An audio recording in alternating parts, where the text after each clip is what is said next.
Hey, what is up guys? Welcome back to the channel and welcome back to Gran Turismo 7, this time with another money build glitch. This time also thanks to Raddy, who did this one I believe a few months back and I just never got around to actually doing it, but it is still working as of update 1.36. Now this essentially utilizes one of the engine swaps within the game, which I believe is one of the Chevy engine swaps, planting it in the Mazda MX-5 or Roadster, whatever you want to call it, and essentially makes it a full-blown lethal go-kart. Now let's get straight into it. We're going to have a look at the car that we've got to buy first, so make sure that you pick up the Roadster S from 2015. It is not the NRA, which is the 2022 model. This car is going to cost you 24,950 credits, so a relatively, I guess, cheap starting price for any build, and even the engine swap isn't really that expensive. So overall this build is relatively cheap and relatively powerful by a long shot. So let's move on next to the engine swap and the wide body. So ensure you install the wide body. It will cost you 5,000 credits, which is, you know, pretty much next to nothing. So go ahead and get that installed. You're going to get this little animation where I guess the garage people are just going to stretch out the body, and that is the wide body done. Then after installing that one, we're just going to move down one little section, and this is going to take us to the engine swap, which is 125,500 credits for the LT1 Corvette engine. Now this is going to put the weight up to 1,100 kilograms.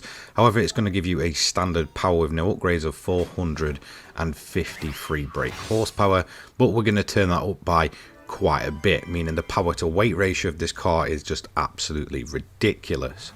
Next, I'm just going to take you through the wheels and such. So we have the Raise Volt Racing TE37s. I'm going to set those to 17-inch wide width and wide offset. Again, that does actually alter the PP of the car. Next, for the aero, we have a Type B front, a Type B side, and then as we head over to the rear, it's going to be Type A, which is the only other option than standard.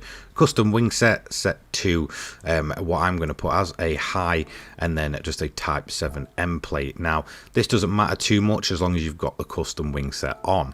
Next up, I'm going to show you the roll bar, which is again going to kind of add PP to the car or take away depending on which car it is. So go ahead and install that, and then I'm just going to speed through this. You're just going to see me picking up the bits that I actually need for this vehicle.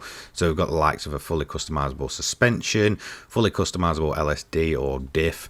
We also have the fully customizable computer, superchargers, and all that good stuff. Now this build actually runs on, I believe, sport mediums, so we're not running any ridiculous tires. However, it does mean that overall this car, when we're done with it, is running a ridiculous amount of horsepower to a very, you know, ridiculous weight. So it's a ton of power. It's a very lightweight build. I'd say it definitely feels almost like a go-kart. You're running a V8 in the back of the, in the front of this Mazda Roadster, and overall it is a very, very solid and very well performing build. So again, you don't really need all of this. I'll read it all out individually, but I just thought I'd show you exactly what I'm buying. That's why I've kind of sped the clip up. As you can see, overall the build isn't going to cost too much. By the time you've got the car, got the swap, you're probably talking 300 to 400k maximum. So pretty much after your first run, it is just constant profit from there on in. So you don't need to kind of put out more money and actually make it back. You're just essentially building the car and getting instant profit from this thing, which is, well, always a good thing in my honest opinion. So there we go, that is all the parts bought, and next we're going to head over into the actual tune itself. So this is the tuning sheet.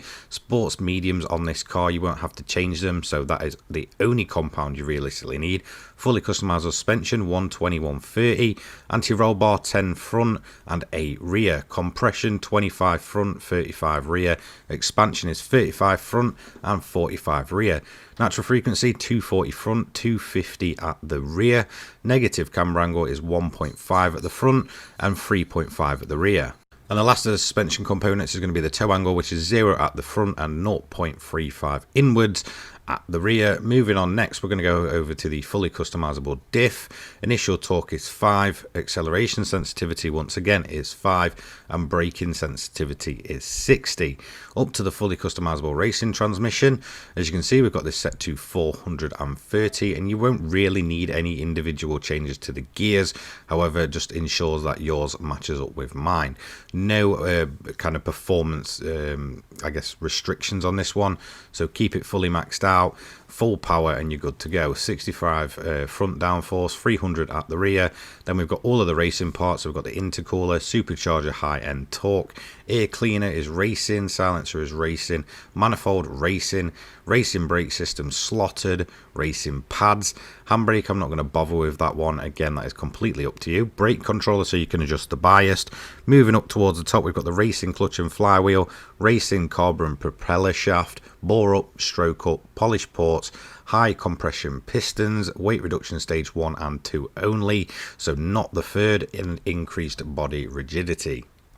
Overall, this will give you a PP of around about 600 or just there, with 599.95. So again, just ensure that it matches. In terms of the event, head over to Asia. Obviously, with this being a 600 build, it's rather quite easy to guess where we're going to go. Move over to Tokyo Expressway in Japan, click on that one, and go all the way over to this event here with a minimum reward of 550,000 credits, the 12 lap event. Go ahead and enter that. So again, a big thank you to Raddy for sending over this build a long time ago. I believe you also posted it in my Discord server, and I'm only just kind of getting around to using it. Overall, this is a very solid build. Like I said, it does feel like a little go-kart, considering we're putting so much horsepower through a very lightweight car. Again, the aero does make this a very stable car. Usually the LT1 Corvette engine is a bit of a brute and does cause a ton of wheel spin, but that is mainly reduced on this build. Overall, it's completely up to you how you want to run it. If you want to run a completely clean run, you can do that. Overall, it will be a little bit slower. If you do want to ride the walls, you can do it in certain sections, but I wouldn't actually recommend doing a full kind of wall ride run. I know a lot of people do find it quicker, but with the car being so lightweight and rear wheel drive and very powerful, it will just essentially spin the rear end around, so I don't actually recommend that. If you're going to go for any run, I recommend just wall riding the first turn and being clean around the rest of the lap, unless you're avoiding AI and such when it comes to lapping them. And that's another thing. I'm going to give you a few little tidbits and pointers. The first thing you want to do is run fuel mix 1 down the straight. Now, the fuel consumption on this car is actually really surprisingly good. I expected it to, you know, essentially drink the fuel, and it really didn't. So again, as you can see, it looks like you have a low starting amount of fuel, but it will just essentially go all the way up as you start going through the race. So you can quite easily do this on a single stop. Now, once you get to turn 1, turn the engine mode to 6. I recommend running it this way, so 1 and 6.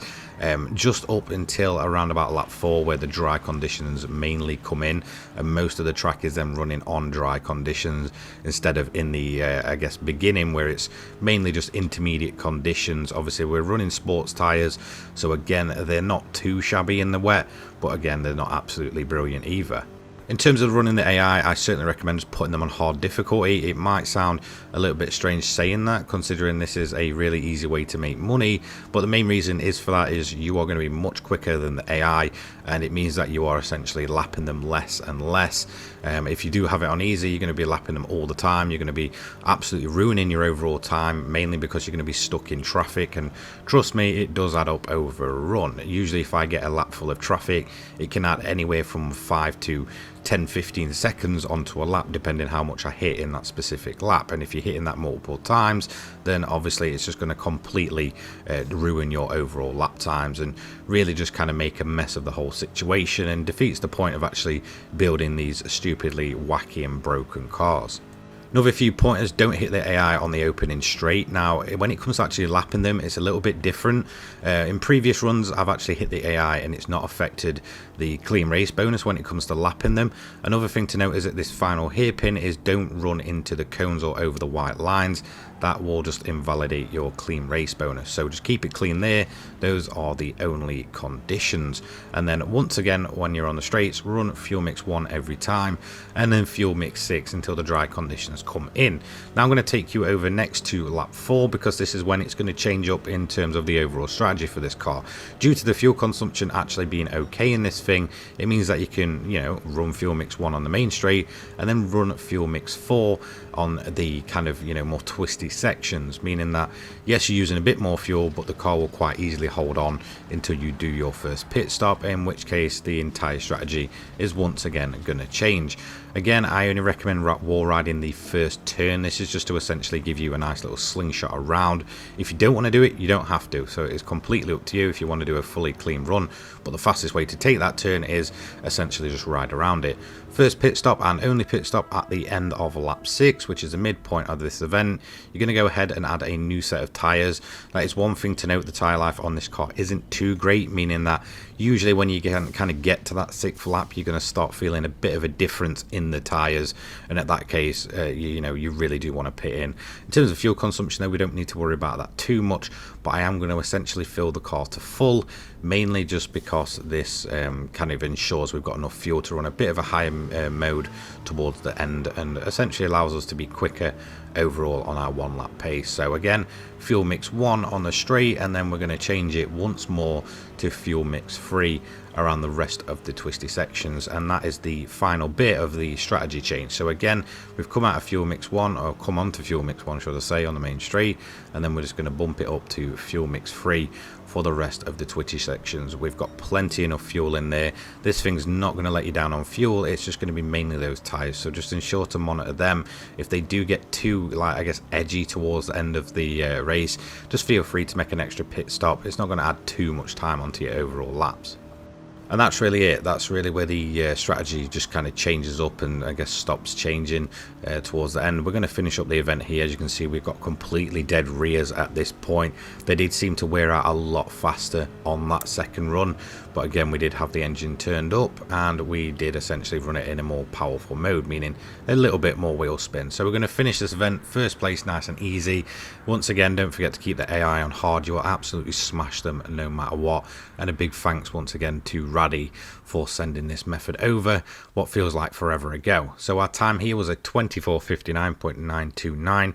Not the fastest overall time, but again, just another car to use around Tokyo that is just completely wacky and wild. Our fastest lap was a 1:58.812 on lap 4, which is the first of the I guess realistic dry laps, and you can quite easily go much quicker than that.